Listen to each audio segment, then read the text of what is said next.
একটা ছেলেকে বাংলা ইংরেজিতে শিক্ষিত করার জন্য 2টা 3টা করে প্রাইভেট দিচ্ছেন, এত টাকা দিচ্ছেন, 1000 টাকা 2000 টাকা 3000 টাকা বাংলা ইংরেজির জন্য দিচ্ছেন। কিন্তু আপনারা হতভাগা মুসলমান, আপনারা কিরকম মুসলমান যে আপনার ধর্মের ভাষা যেটা, আরবি ভাষা যেটা, আপনি সেই ভাষার জন্য আপনার ছেলেকে আপনি কয় টাকা খরচ করেছেন? আপনি কয় টাকা খরচ করলেন?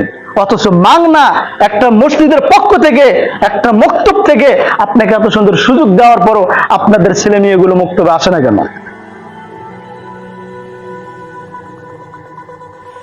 আচ্ছা আপনাকে বলি, এই যে বাংলা ইংরেজি গণিত, এই যে শিক্ষা, আমি কখনো অপমান করতেছি না কাউকে, কিন্তু আমার কথা হচ্ছে এটাই, আপনি যে এই বাংলা ইংরেজি গণিত পড়াইয়া আপনি কি কোনো নেকি পাবেন?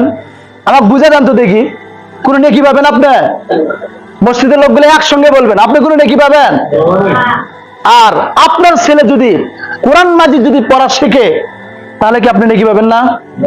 দুনিয়াতেও নেকি পাবেন, মৃত্যুবরণ করলেও নেকি পাবেন। কিন্তু আমরা কোন দিকে চলে গিয়েছি?